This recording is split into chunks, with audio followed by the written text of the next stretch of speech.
Well, I want to start off anyway, and thank you for coming down. Now, hopefully the rain is going to hold off, but sure, we'll survive that one anyway. Yeah. I knew nothing about this until a few weeks ago, until Lorraine said it to me, and she told me some of the story. And then one day, very kindly, on a beautiful day, she brought us down to Passage, and we saw parts of Passage we didn't even know existed. She should be working really for Board Falls. She gave us a long tour, and the whole lot of us around the place. And when we came up here to the grave, we said it would be nice, just now, people are coming every year to lay flowers and stuff, but just maybe try and get a few people together to lay a reed and so on and so forth.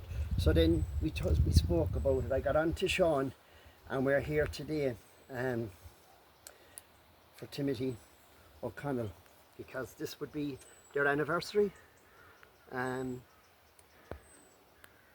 Now,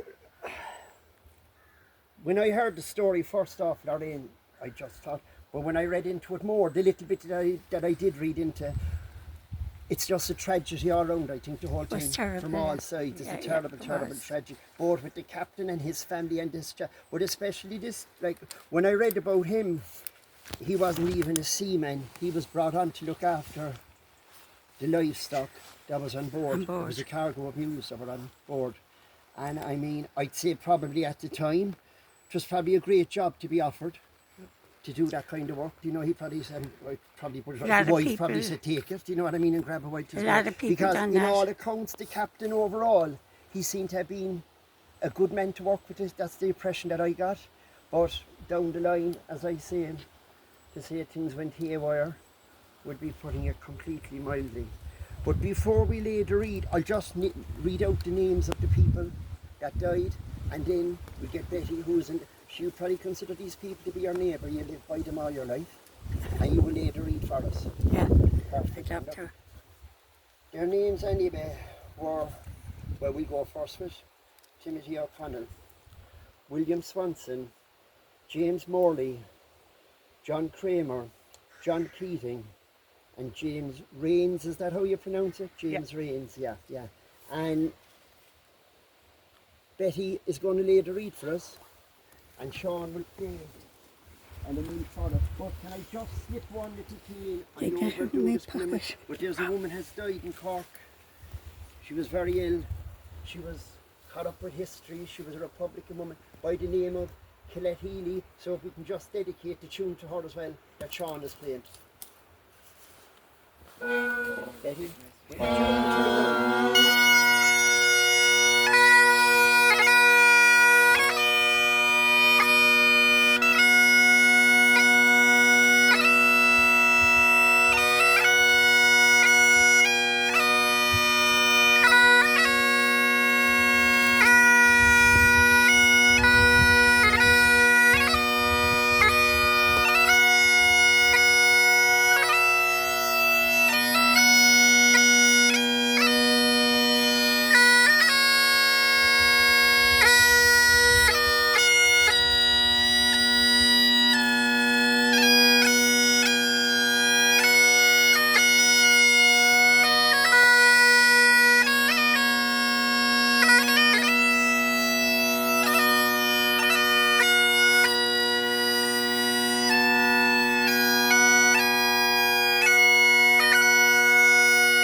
as I say, I know very. Would you like to see it, because you're a better knowledge of the whole thing? Anything at all that you want to see, and anybody that wants to contribute anything. Certainly. I suppose it was 2009 when I found this gravestone, and this wasn't the first place I had checked. So even though the story originated for me in the 1937 Schools Folklore Collection from the parish of Marmeland, which we're standing in now, I had checked all of the graveyards. There weren't too many graveyards open in 1828, so we eventually came to here, and the story's been told, mistold. There was Captain Swanson has been charged with these murders down through the years, and things weren't right. So I had the opportunity, I think, to do the research, to bring it all together, and together with Alana Hopkin created the book for the Collins Press. And it's been a voyage I suppose for me, of deep discovery, there was a small child on board this boat. He was only 11 years old, and he witnessed all the murders. Captain Stewart was his uncle, and Captain Stewart was godfather to members of his family. And like to see this man, who was a very good man, people wanted to work with him, they vied to get on his boat, and to see him descend into madness and create the murders. And the murders were really, really vicious.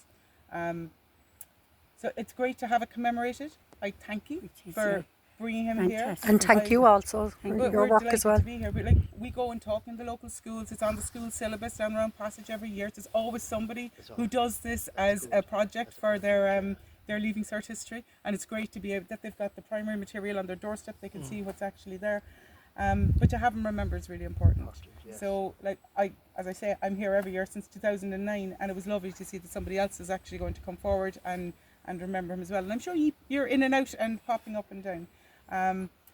But the story, there's so much more to the story. There's so many nuances. Captain Stewart's wife had 4 children at the time, and she was pregnant with the 5th. The baby was born a couple of days after, and it was reported dead, which it wasn't. We found the christening records and everything else. So there's nuances and offshoots and everything around this. But Timothy met a very vicious end. As you say, he wasn't even a seaman. And this was a longer journey, and that's why people wanted to really go on it, because Thomas Hammond, that little boy, he had consumption of the lungs, and he was being sent to Barbados in order to dry out his lungs. So they stayed a long time over. And Captain Rains, if you go back through the records, you'll see Captain Rains was in charge of the boat Hibernia. So you see the Mary Russell sailed on the 8th of February on the same day that Hibernia did. So Captain Rains and Captain Stewart knew each other, and they were tied together outside for all of the time when they were in Barbados. I don't want to turn it into a lecture on the ship's I'm just going to stop there and just thank you. Overall, it's just a terrible tragedy all around for all of them, I think. It is a terrible tragedy. I often think of, I have 6 sons, so I think of his wife waking up in the morning and seeing the boat out in the bay and saying he's home, this is brilliant, in time for the birth of the child. He was after jumping off. He was after jumping. He was a man overboard off Skibbereen. So he wasn't on it. It was a murder scene. And it was Daniel O'Connell was the barrister for the prosecution. He wasn't there. Yeah, he was a bit busy with the Clare elections. That's right. He was up the country, so he never actually turned up on the day. How many people came in at the end on the boat? How many people were still alive? Is there anybody? So there was the cabin boys were all alive. So there was 3 of them. Thomas Hammond was alive, and there was 2 seamen. One who was missing an ear, and his eye was hanging out. And they were kept on board the boat because the coroners came and did their first inspection on board the boat. So everybody was held, and they were only released to the second infirmary then afterwards. Right. And is there any, what became of Timothy's family? Nobody knows. No. Well, I suppose the fact that Patrick erected this stone would have cost an awful lot of money. Yes. If you go back in time, right, this cost an awful lot of money. The level of writing on it, even like that, all of those things take that Patrick was probably in a good space. He didn't want his brother to be unmarked, so it was really important for him to do that. Going forward, I've never actually tracked the O'Connells, because I'm still working on the Stewarts. Betsy, we know, remarried up the country, and we're just trying to bring them through. Yes. And would the fact that 17 years later that we have went into the famine, would that have it affected the line of the family? Would they have survived it? I would think well, if they could afford this, yes. I think that's back into the records here on Passage. I'd nearly there's you've got really good parish records. Yes. I'd encourage have you to a look go at that. Have a look at that and try to bring it to life. Because when we came down that day and we saw the headstone, I was saying that costs money in its time. Yeah, absolutely. And because how many people are buried here and there's no marking on the Well, graves. there's stones marking. All the rest of them are there, the people that's even known. hard out stones, just they had no money for stones. And are any of those murders, are they marked anywhere else? No? Any of the other murders?